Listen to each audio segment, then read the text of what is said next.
Saving lives at structure fires is directly related to the speed and efficiency with which the initial attack handline is stretched. If the handline is not long enough, fire control will be delayed, and both civilian and firefighter lives may be jeopardized.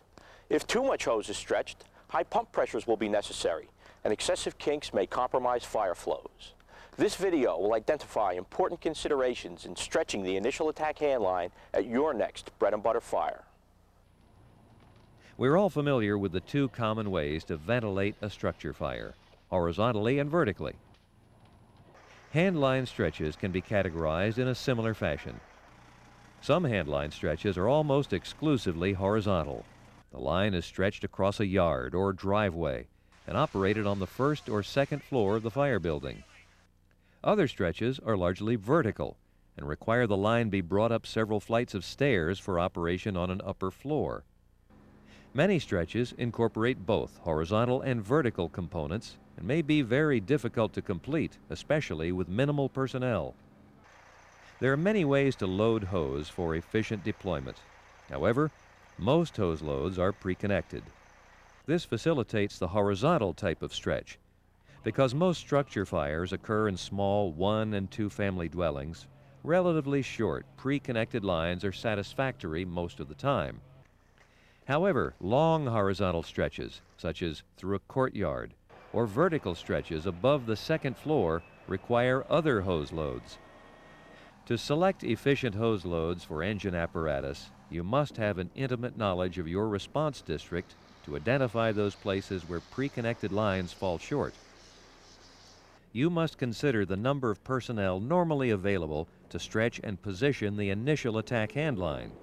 And you must have personnel trained to properly estimate the amount of hose required to reach and cover specific fire areas. Let's examine each requirement in more detail. First, you must be familiar with your response district, especially high-risk occupancies such as industrial parks, large commercial buildings, and garden apartment complexes. Since these occupancies generally require hand stretches in excess of 300 feet, fire departments must outfit their apparatus with hose loads that allow deployment of long hand lines. Whenever possible, determine in advance, during pre-incident planning, the amount of hose you need to reach a particular fire area.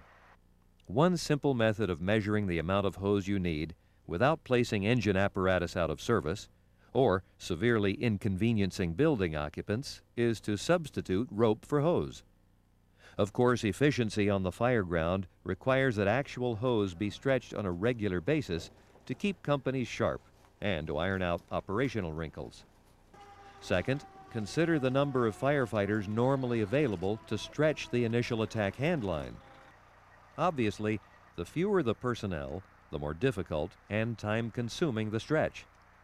Unusually complex stretches may require committing all engine company personnel responding on the first alarm to the initial attack handline. Carefully choose hose loads based on their ease of deployment and ensure firefighters are thoroughly trained in their use. Third, you must be able to estimate the amount of hose needed to reach and cover specific fire areas. Even when you use pre-connected handlines, you must accurately estimate the amount of hose required. Some engines carry pre-connected lines of different lengths, and you must select the correct one. Or you might need to extend, or even reduce in length, a pre-connected line for efficient operation. Properly estimating the length of a handline stretch is a two-step process. The first step is to determine how much hose is needed between the engine apparatus and the fire building entrance. In many cases, you can quickly estimate this amount of hose, often only a length or two for private dwellings and small commercial buildings, simply by eyeballing the distance from the pumper to the building entrance. The second step is estimating the amount of hose needed within the fire building itself.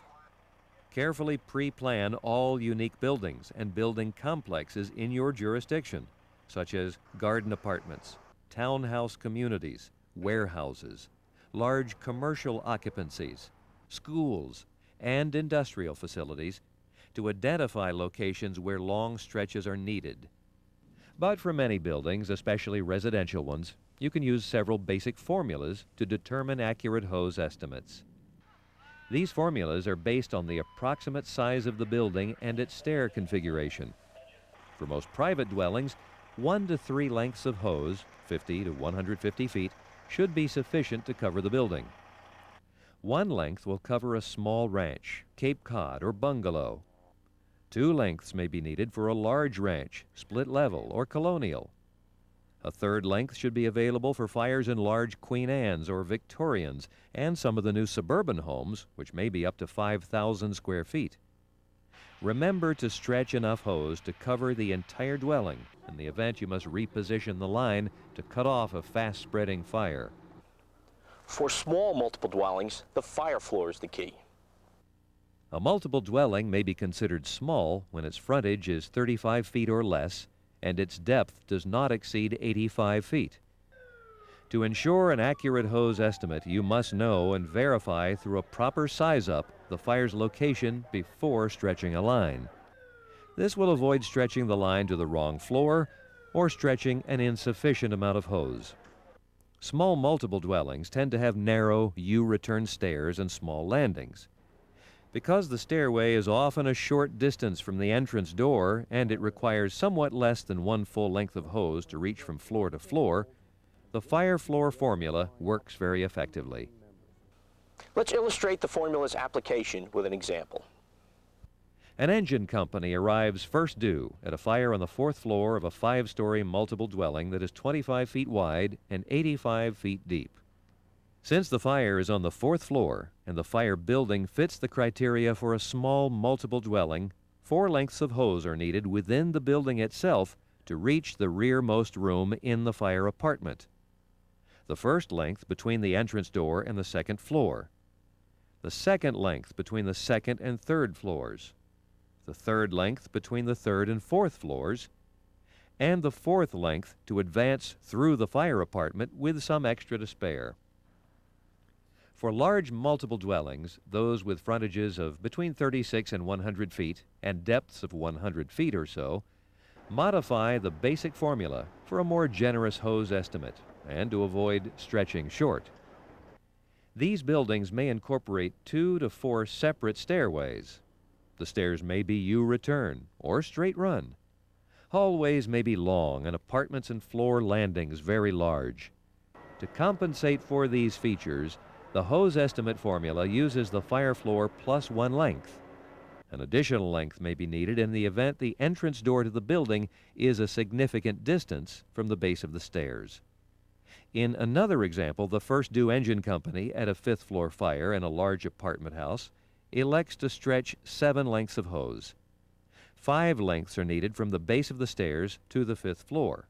This includes a built-in safety factor due to straight-run stairs and large landings. The 6th length is for the fire floor's long hallways and large apartments. The 7th length is for the vast sunken lobby between the entrance door and the base of the stairs. Remember, estimating a handline stretch is not an exact science. In the preceding example, 6 lengths may have been sufficient, especially with U-return stairs and an experienced engine company stretching the line. While greatly overstretching leads to problems, stretching an extra length can be a wise move and provides a margin of safety against a short stretch. Occasionally, you will encounter a stair configuration that alters the basic hose estimate formulas. Some multiple dwellings feature a stairway that wraps around an elevator shaft. This dramatically increases the difficulty of the stretch and requires additional lengths of hose.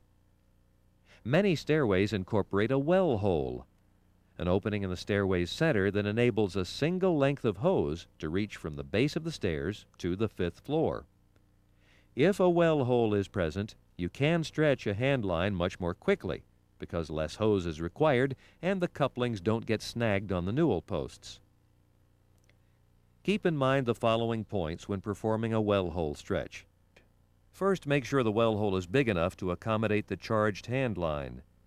Otherwise, the line may become wedged, halting the advance. Second, make sure you have at least 1 full length of hose at the top for advancing into the fire area. Third, Always ensure that the line is secured to the stair railing at the fire floor with a hose strap before charging it. Otherwise, the weight of the water will pull the line out of the firefighter's hands and off the fire floor and deposit it into the lobby. Some small commercial and mixed commercial residential buildings, including many auto repair garages and fast food restaurants, also lend themselves to rapid and accurate hose estimates. Most Main Street stores and similar occupancies in this category are usually no more than 50 feet wide and 100 feet deep, and 2 lengths of hose may be sufficient to cover the building. A third length will account for the interior store configuration and the need to make several bends and turns. For a cellar fire, add 1 or 2 additional lengths, depending on where the cellar entrance is. There are several pitfalls to avoid when stretching hose.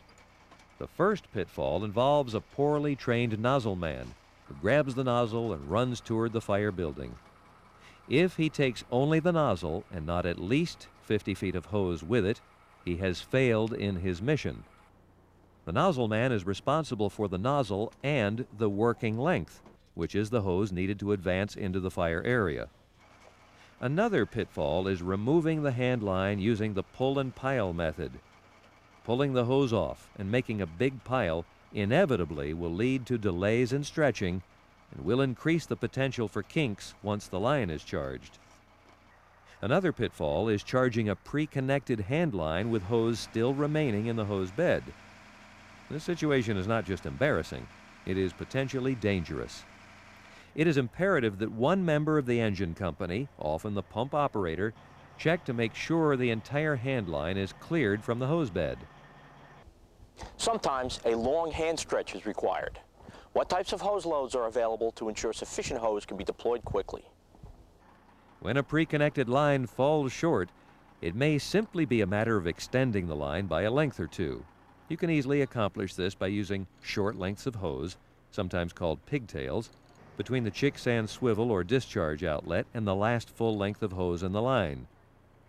The pigtail provides a convenient location in which to insert additional hose lengths. The hose used to extend the pre-connected line can come from an adjacent hose bed or rolled or folded hose carried on the apparatus. Engine apparatus should also include at least 1 static hose bed. A static or bulk hose bed contains hose that is not pre-connected.